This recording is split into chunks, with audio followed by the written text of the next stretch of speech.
Book of James na tinuturo dito sa atin o pinapaabot dito sa atin sa verse na to na sa buhay natin dito o sa mga bagay dito sa lupa, sigurado may experience natin yung iba-ibang klaseng trials sa ating sabi nga dito sa verse 2, "My brethren, count it all joy when you fall into diverse temptation." So, ang title po ng ating mensahe ngayong hapon na binigay sa atin ng Panginoon is Trials.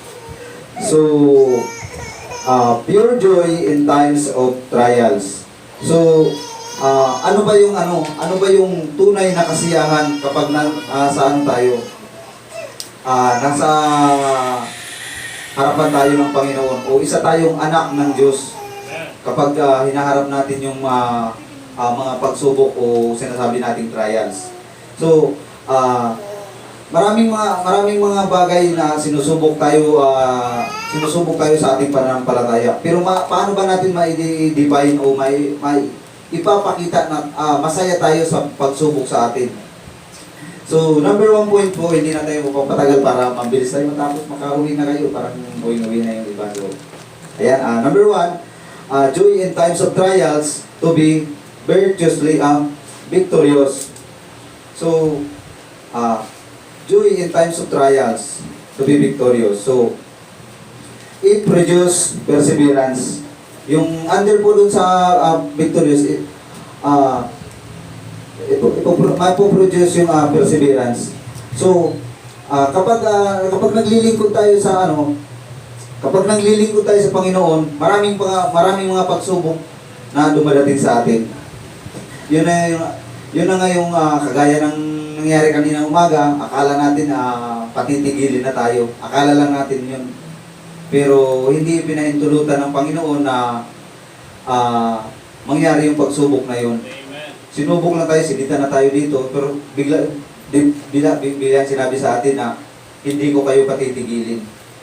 Gusto lang nilang videoan tayo makita yung mga magaganda nating pagmumukha. So yung link na dumating kanina, sorry na lang, hindi kayo na-videoan. So, better luck next time, agahan nyo para ma-videoan kayo. Ayan yun yung isang pagsubok sa pananampalataya natin doon sa kagaya ngayong pandemya. Sinusubok tayo na ang gusto ng diablo na wag hayaan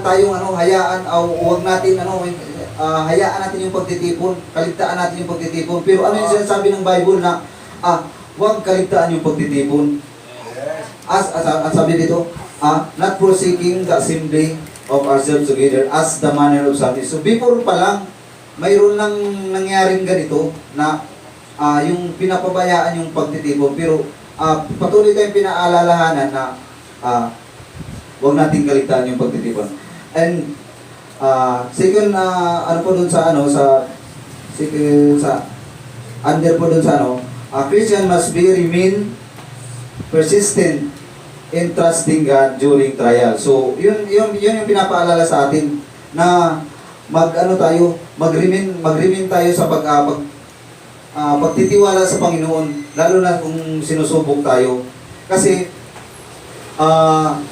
pag yung paniniwala natin o yung paniniwala natin sa Panginoon is hindi na natili, babagsak talaga tayo kapag nagkaroon tayo ng mga pinagdadaanan.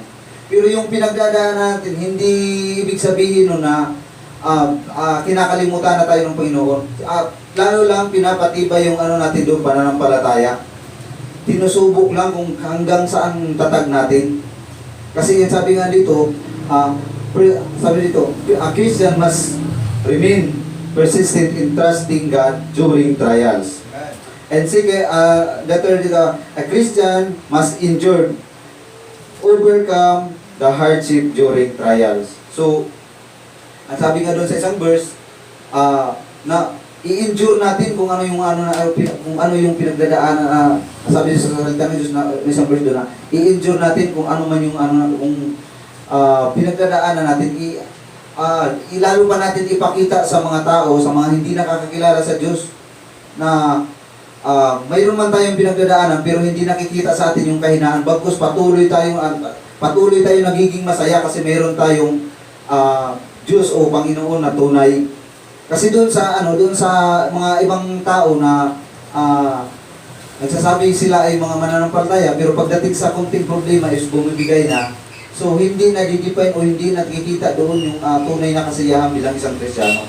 So kailangan ma-endure natin o ma-overcome natin yung hardship during trials. And then next po, a Christian must able to continue to achieve victory in spite of difficulties. So, magpatuloy, kagaya nga ng sinabi kanina ni Brother Popoy, magpatuloy tayo. Continue. At habang doon sa continue na yun, tulad ng sinabi ko kanina, hindi ka magiging continue kung hindi ka committed. Pero yung committed, huwag mong tagalogin. Pangit yung ibig sabihin. So yung committed, Englishin mo lang, huwag mong tagalogin, talagang hindi mo magugustuhan yung meaning. So ayun, mag-continue tayo sa Panginoon. Mag-continue, ano ba yung dapat natin? Mag-continue tayo pagpagasan ba? Mag-continue tayo pananalangin para lalo natin ma-endure, makita sa atin yung kasiyahan sa kapag patuloy tayo kagaya ng ginagawa ng karamihan sa atin, pag nagsusulwining, nagsasira ng salita ng Diyos, patuloy na nanalangin, patuloy na gumagawa sa gawain ng Panginoon, pinagkatiwala sa atin, mga activities, doon makikita yung kasiyahan. Kasi masabi ko na nandun yung kasiyahan. Nung hindi pa talaga ako ligtas, marami sa sarili kong experience nung hindi pa ako naligtas. Mayroon kang masasabing kasiyahan pero hindi mo talaga masasabi ng parang hindi totoong kasiyahan. Sasaya ka saglit lang tapos wala na. Pero nung time na sa biyaya ng Panginoon na nabahagian ako na tinanggap ko siya, naligtas ako at naturuan ng salita ng Diyos, doon ko nasabi na iba ang pagiging Kristiyano. Doon mo makikita yung tunay na kasiyahan, yung walang hanggang kasiyahan. Kasi unang-una, nagkaroon ka ng kaligtasan. Kapag alam mo na yung mayroon ka ng kaligtasan, kapag namatay ka o kapag binawian ka ng hiram nating buhay, alam mo na yung kaluluwa mo is hindi na mapapahamak sa impyerno. So, doon mo talaga mapipil yung tunay na kasiyahan. So, hindi ka na mag-aalangan na kung pumatay ako ngayon. Sinasabi nila kapag karamihan sa mga leaders, kapag namatay ka, wala nang problema. No. Kapag namatay ka, doon yung mas malaking problema. Problema sa kanila na hindi mananampalataya. Pero sa atin, katagumpayan. Ang sabi nga riba sa sabi sa isang verse ng Philippians, for to me to live is Christ and to die is gain. 1:21. So, sa akin ay nabubuhay si Kristo, ang kamatayan ay katagumpayan mo. So, yun yung natin, kung totoo tayong ligtas. Kung hindi naman tayong ligtas, isiguraduhin natin para pag magpatuloy yung natin, pagiging victorious o magpatuloy yung kasiyahan nating tunay, hindi yung lang, pang-spiritual, pang-physical lang na kasiyahan. So, yun po yung number 1. Joy in times of trials to be victorious. And number 2 po, source of trials. Ito yung mga source of sa mga pagsubok. Source of trials. Due to our own selfish desire. So, marami sa atin yan, kahit Kristiyano na tayo, hindi yan talaga na basta-basta nawawala. Due to our own selfish desire. Ano ba yung mga, paano ba natin ma-identify yung mga selfish desire natin? Yung mga sariling, sariling kagustuhan. Hindi, kaya nagkakaroon tayo ng pagsubok kasi hindi natin kino-consider yung kagustuhan yung kagustuhan ng Panginoon.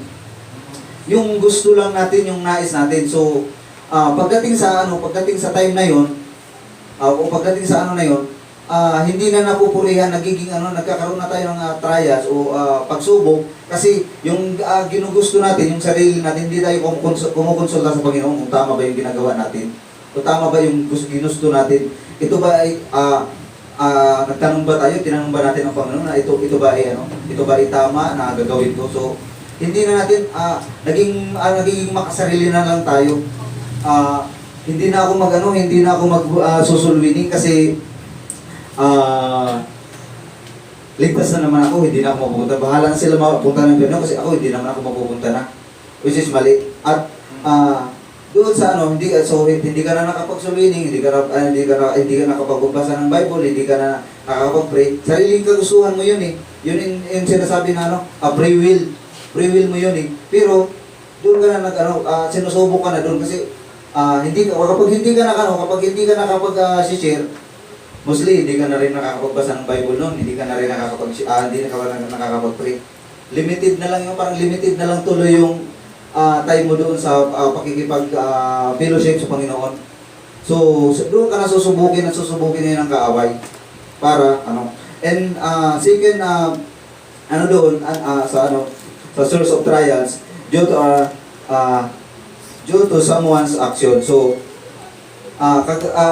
marami tayong makikita sa labas na mga hindi natin parang hindi natin kagustuhan pero nakikita natin na sa mga ginagawa nila na parang maganda, so parang gusto rin natin subukin kahit hindi maganda para sa ikalalago ng ating spiritual life. Makita lang natin na parang masaya, parang ito na yung ito yung word siya, parang masaya sila. So parang gusto mo rin subukan. Gawin ko rin kaya yun. Sila parang bakit sila hindi mananampalataya pero bakit ganito yung ginawa nila, parang masaya sila sa ginagawa. Try ko rin kaya mananampalataya naman ako . So doon pa lang nagkakaroon ka na ng pagsubok, sinusubok ka rin o nagkakaroon ka ng pagsubok at sinusubok ka rin ng kaaway. So ngayon dito sa dito sa katawang lupa natin, mahina tayo. Tapos mahina pa yung pananampalataya natin, mahina pa yung spiritual life natin. So, sinasabi pa doon sa isang verse na the spirit is willing, but the flesh is weak. So, ngayon, bagsak ka na naman, nagkakaroon ka na naman ng pagsubok kasi nakita mo yung ginagawa ng iba o kahit mismo sa kapwa mo Kristiyano, mayroon mga ginagawa na hindi nakakalugod sa Panginoon pero ginagaya natin. So, yun nga yung sa isang dapat sa ating mga kapatiran, kagaya yung tinuturo sa atin, Pastor, ang matuto rin tayong sitahin yung kapwa natin mananampalataya kung hindi na tama yung ginagawa. Para hindi na lalong malugmok o bumagsak sa kapariwaraan. Yung mga kapatiran natin na nanghihina, kagaya ng tinuro sa atin kanina, puntahan natin, muli natin i-encourage. Kahit hindi natin mapuntahan, kung kaya natin ma-text, ma-chat, matawagan. Brad, sis, kumusta ka na? Pag church ka o balik ka na sa malapit na bumalik ang Panginoon, kailangan na natin pagtibayin yung pananampalataya ng spiritual. Kasi once na kagaya sinusubok na tayo ngayon pa lang, anong ibig sabihin nito? Ngayon pa lang kailangan na natin maging matibay. Ngayon pa lang kailangan na natin pag-aralan yung salita ng Diyos para dumating man yung maraming pagsubok, maging matatag na tayo, maging masaya tayo sa mga pagsubok kasi doon tayo magiging matibay, doon tayo magiging matatag. Amen. So, tanongin natin ang ating mga sarili. Hindi ko naman sinasabi na perfect ako, hindi ako nadideceive sa mga tao lang din ako. So, pero isang lang doon is lumapit lang tayo sa Panginoon. Sabi nga doon sa Jeremiah 33, "Call unto me and I will answer thee, and shew thee the great and mighty things which thou knowest not." So, kapag lumapit lang tayo sa Panginoon, makikita natin yung mga bagay na hindi natin inasahan. Ngayon, pag nagte-testimony natin, laging sinishare natin yung mga kabutihan ng Panginoon. Hindi natin mga inaasahan. Kahit ako, hindi ko alam kung itong week lang, sa kabutihan ng Panginoon, parang sabi, sa sarili ko lang, wala na. Pero before pa dumating yung linggo, may dumating na blessing. So, isang ano yun, isang kapapurihan ng Panginoon. Na isang patunay na ang isang manampalataya, isang anak niya ay hindi niya pinapabayaan sa pangangailangan, financial, spiritual o spiritual na pangangailangan, hindi niya pinapabayaan. So, as a believer o kagaya rin natin mga patuloy din tayo, ipagpatuloy din natin kung ano yung dapat natin, kung ano pa yung kailangan natin matutunan. Especially yung salita ng Diyos, dapat lagi tayo magsik para marami tayong matutunan. Pagdating sa pagsubok, may mga mahuhugot na tayo ng mga verses na ito kailangan ko to sa time ngayon. So hindi na tayo basta-basta na mababagsak doon sa mga pagsubok na dumadating sa atin. Halos lahat sa atin sinusubok, pero nasa atin na yung kung paano tayo magpapadala sa pagsubok na yun. Kung ito ba ay ikakabagsak mo o ito ba ay magdadala sa iyo sa paglago. Kasi marami tayong makikita, hindi naman sa atin, lingis sa ating kalaman, halos lahat sa atin may mga cellphone. Makikita na sa social media, makikita mo doon na sinasabi. Pag sinusubok ka, pag humihingi ka ng kalakasan, ano bibigay sa Lord, bigyan mo ako ng kalakasan para maging, lalo pa akong maging matibay. Anong ibibigay sa atin ng Panginoon? Bibigyan ka ng problema. Bakit magtatanong ka ngayon kung hindi mo alam? Lord, humingi ako ng kalakasan, bakit problema ang binigay mo sa akin? Which is doon sa problema na yun, doon ka pagtitibayin. Kasi pag nalagpasan mo yung problema na yun na binigay sa'yo, doon ka lalakas. Kasi nalagpasan mo nga eh. So, kapag marami ka o kapag patuloy ka na nag-aaral ng salita ng Diyos, nagbabahagi ng salita ng Diyos, marami ka pang natututunan at kapag sinusubok ka, madali hindi naman siya ganun kadali, pero marami ka nabasa ko to ganito kapag may pagsubok, i-endure mo lang, kumbaga, lalagpas din yan, ipagkatiwala lang natin sa Panginoon. So, yun po, source of trials, dahil sa ating sariling kagustuhan and dahil sa mga nakikita natin sa ginagawa ng iba. So, number 3 po,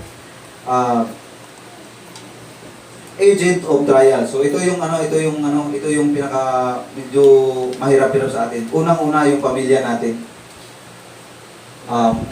Sa pamilya natin, maraming kumukontra sa loob ng kahit sa loob ng bahay, sa mga kapatid. Doon talaga doon kapag lalo pa pag hindi kayo lahat mananampalataya, doon susubukin yung doon susubukin yung pananampalataya mo. Unang-una yung pamilya.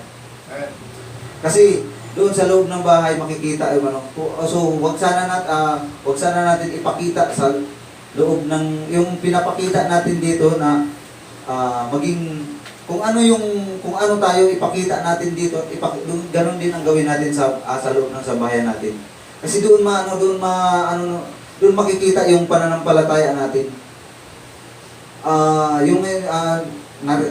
May kanta na hindi yung kanta ng isang pag nasa simbahan parang mga santo, pero pag uwi sa bahay, ang ugali daig pa kabayo. So ang bilang isang Kristiyano, kung ano tayo dito, kung ano yung nasa puso natin, sinasabi natin na nandito si Kristo o nasa atin si Kristo. Save tayo.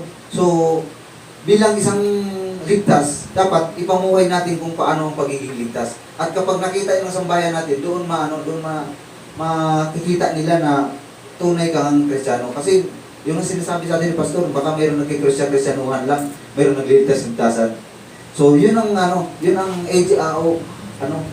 isang ng trials yung pamilya natin. And second, yung community.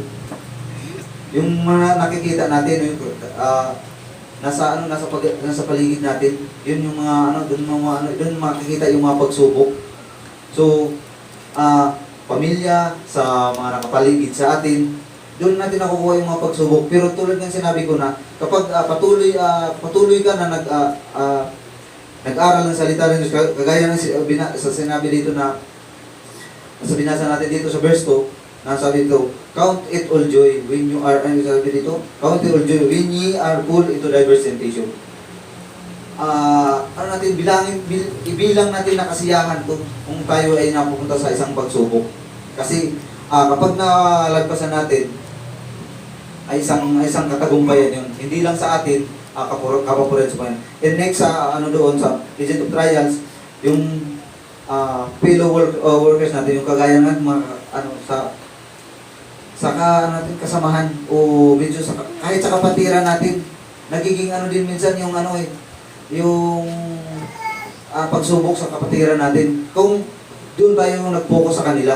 Kasi hindi naman sa atin dito nasa ngayon sa atin mga magkakapatiran, hindi naman pare-pares yung ugali at mayroon din andun din yung hindi mawala doon yung tawag doon yung pagsiselos.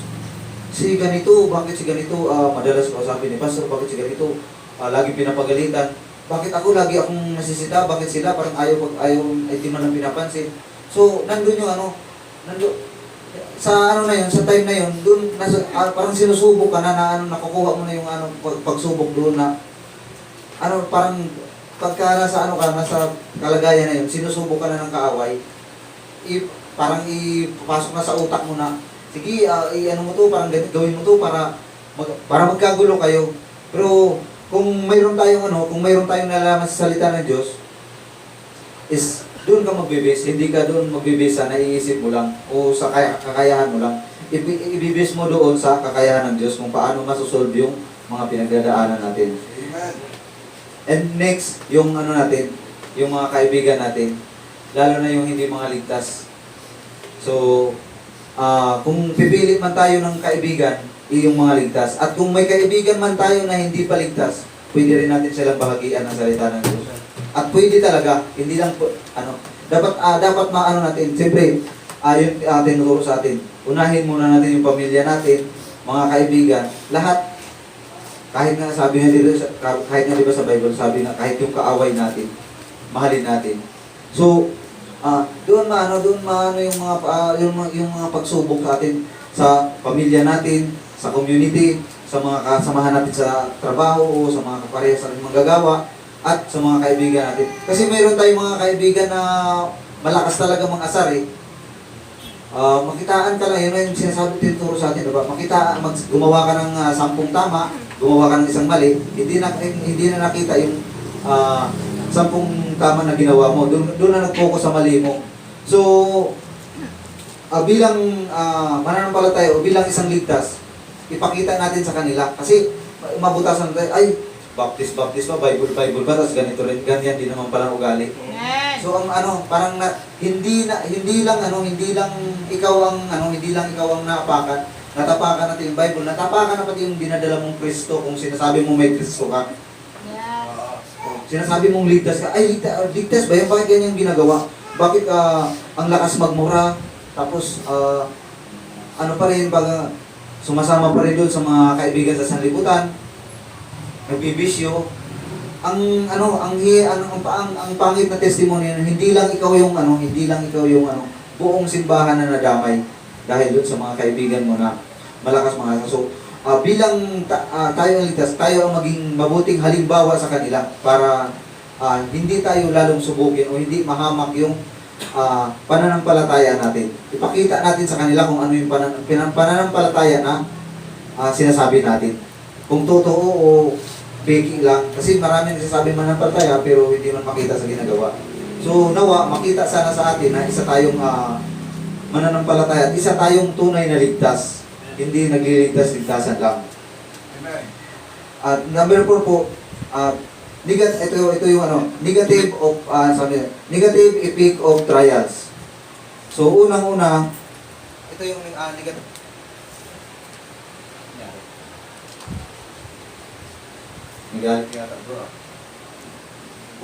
Ayan, negative effect of trials. Number 1, wrong decision. Bakit nagkakaroon ng wrong decision? Kasi nagdedesisyon tayo sa sarili lang natin. Hindi tayo, kumbaga ito yung sinasabi na nagiging negative effect of trials. Bakit? Yeah, wrong decision. Bakit nagkaroon ng wrong decision? Kasi nag-decision ka muna bago ka mag-pray. Dapat mag-pray ka muna bago ka mag-decision. Lord, tama ba itong gagawin ko? Lord, nag-apply ako sa ganitong trabaho. Kagustuhan mo ba ito? Hindi ba ito makaka-apekto sa pananampalataya ko? Hindi ba nito maapektuhan yung ano? So, aminin ko nung nag-apply ako sa pinapasukan ko ngayon. Ang tagal ilang araw, buwan din akong nakatambay. Pero nag-pray ako, Lord, bago ako mag-apply doon, maraming mga kasamahan ko nagsabi na apply ka doon, magandang trabaho doon. So, before ako pumunta doon, before ko ni-ready yung mga papeles ko, nag-pray talaga ako, Lord, tama ba itong apply ako para ba ito sa kagustuhan? Kasi before, bago ako lumipat dito sa trabaho, may trabaho ako sa Batangas. So, nagalit, pati si pastor nagalit. Dapat bro, matanggal ka na talaga dyan, hindi ka na nakakasimba. Pati linggo kasi nasa biyahe ka. Walang regular na day off. Kung kailan lang walang biyahe, saka ka lang makakapag-day off. So, apektado yung pagsimba, apektado yung pananampalataya. So, parang, nung time na yon hindi ko kinonsult yung Panginoon. So, inaamin ko na nagkamali ako ng decision. Yun yung naging wrong decision ko. Hindi ko kinonsult muna sa Panginoon bago ko grab yung opportunity. Oo, malaki yung naging sahod ko doon. Malaki yung sahod doon kasi tuloy-tuloy yung overtime. Kahit wala kang ginagawa, basta nasa labas ka ng site, tuloy-tuloy yung oras mo. So malaki yung sasahurin mo. Pero anong nangyari? Oo, nakapagbasa ka ng Bible. Pero nasaan yung nasaan yung sinasabi sa Hebrews 10:25? That forsaking the assembly of ourselves together. So wala na, hindi na nakakapag-fellowship at hindi na pati nakakarinig ng encouragement about sa mga Oo, given na tayo, may online na tayo ngayon. Pero iba pa rin yung personal na nakakapunta ka ng church. Iba yung encouragement na nakakasama mo, pare-paras kayong believer. Amen. Yun nga yung sinasabi ko, na every Sunday ko, sabihin ko, every Sunday nakakapag-church ako. Pero iba pa rin yung mga kasamahan mo dun sa trabaho, mga believer. Oo. Nagkukwentuhan, puro murahan yung dugtong. Kapag nagsalita, sa dulo may mura. Kapag nagsasalita, sa dulo may mura. So, kahit anong gibay mo dun kung ganun lagi yung kasama mo, talagang manghina ka. Pero salamat sa Panginoon na mayroon tayong pagtitipon tuwing linggo. So, parang pagkadating ng 6 days ka na low bat, re-recharge ka na naman pagdating ng Sunday. Bukod at iba pa, may pa tayo ngayon na mayroon pa tayong online devotion, tapos mayroon pa tayong Siloam Mondago. So, ang laking encouragement nun, every Monday, every Friday, Wednesday, makakarinig tayo ng encouragement. So, ang laking bagay. Salamat sa Panginoon kasi mayroon na, nagkaroon tayo ng ganun, binigyan ng bawat isa natin ng idea na magkaroon ng ganung ministry. So, bawat decision, natin, isang guning muna natin sa Panginoon. Mag-pray muna tayo kung tama ba yung gagawin natin. Yun yung ginagawa ko laging biro sa inyo kapag nag-meeting tayo. Kapag nakagraduate, huwag kayo mag-pray na magkatrabaho. Kung pag nagkatrabaho kayo, hindi na kayo magiging faithful. Mag-pray kayo na maging faithful bago magkatrabaho. Lord, gamitin mo tong trabaho ko para makatulong sa ministry. Hindi yung Lord, pag nagtrabaho ako, hindi na ako magsisimba kasi may pera na ako.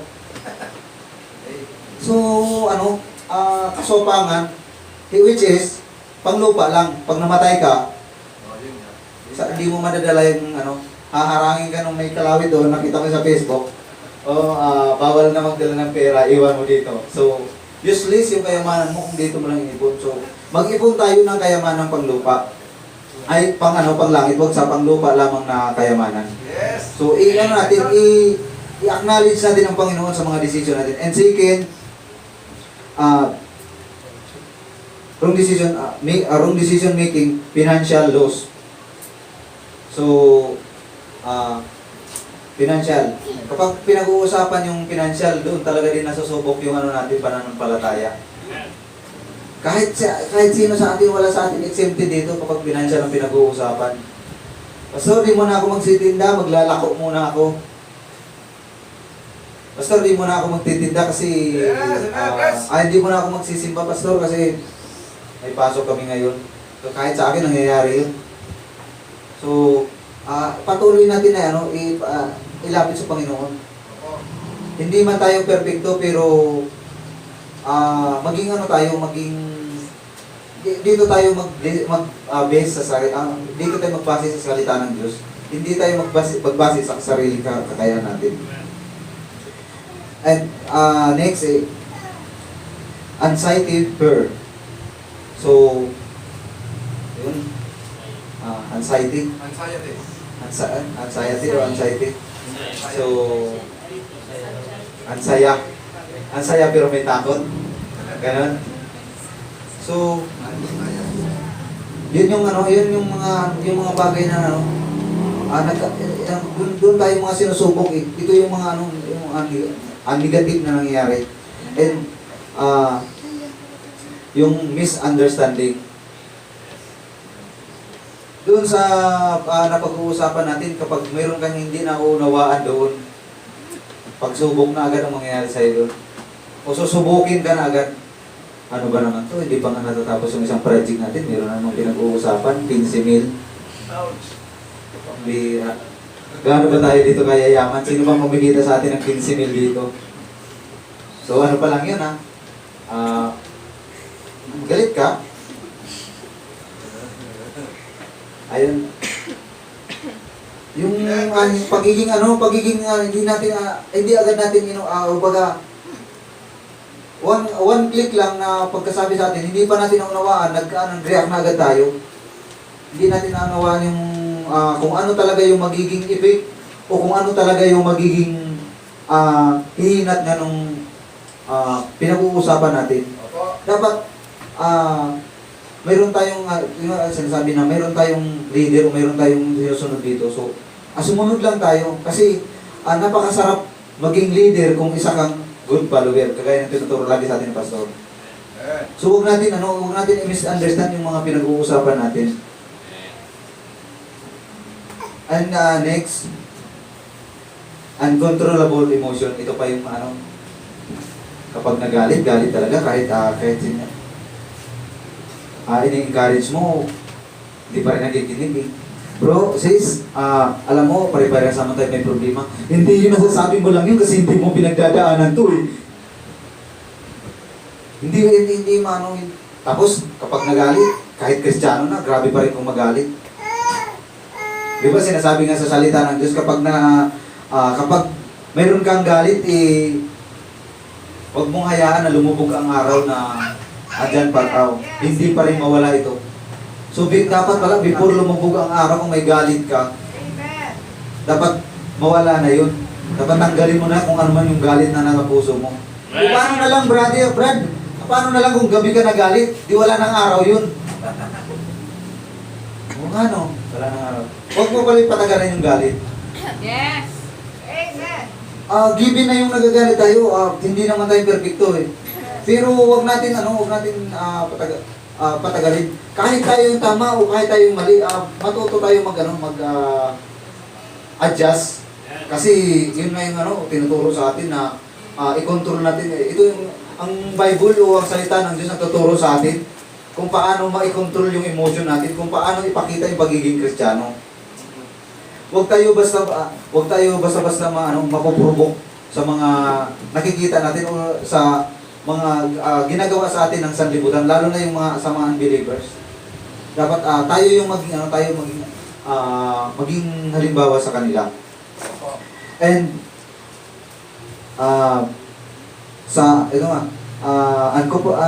uncontrollable emotion, hardship, discomfort, and broken relationship. Ito pa yung isa. Malala. Nag-break ng boyfriend o girlfriend. Hindi na nagsimba. Yan, tinuturo sa atin ni Pastor lagi. Pag nag-break, yun lang pala yung sinisimba kasi may panay lang simba kasi may sinusubaybayan. Tapos nung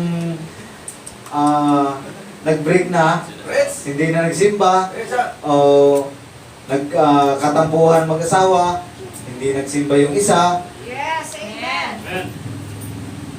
Huwag natin i-base yung physical physical condition doon sa spiritual nating pamumuhay. ano natin, kung kailangan ibukod natin yung spiritual sa physical, ibukod natin. Huwag natin daanin lahat sa sama ng loob. Yes. Tinuturo, Amen. kaya nga tayo tinuturuan ng salita ng Diyos na maging matibay, maging submissive, at maging magkaroon ng pagbigayan, give and take. Kahit tama ka kung alam mo naman na yun ang makakapag sa'yo, makakapagpagaan o makakapagbigay ng magandang kalooban, di Yes. pagbigyan mo na. Kapag nag-away kayo, huwag mong Yes. black ayan. Tama. Amen. Kapag huwag mong black ayan, yung asawa mo, Yes. yung Amen. asawa mo pong lalaki nagkaroon ng black eye. Preach. Kapag nag-asawa ko, paluluhurin ko yung asawa ko. Ang bira, kaya pala nakaluhod kasi nasa ilalim ng country pala, pambira. So, wag ganon, magkaroon ng bigayan at wag apektuhan yung pagiging isang Kristiyano. Wag ipapakita sa wag ipapakita sa kapatiran na nagkakagulo kayo. Pag-usapan niyo kung pag-usapan ng parehong magkabilang panig. Hindi na makarating sa husgado. So, ayan, at nawa sa kunting na yun, mayroon po tayong natutunan na aral. Conclusion po natin, Apostle James taught his audiences. Ang ganda kasi ng pagkasulat, hindi ko nabasa eh. Listeners to joyful in times of trouble, trials, in times of troubles or trials. Joy is the evidence that a Christian have a peace in his or his or her heart and mind. The peace that comes from God will empower a Christian to overcome trials. Amen. So, maraming salamat po rin, Panginoon. Amen. Amen. Thanks, preacher. Amen. To God be all the glory. Purihin ng Panginoon. Oo. So, may mga puntos ako na doon.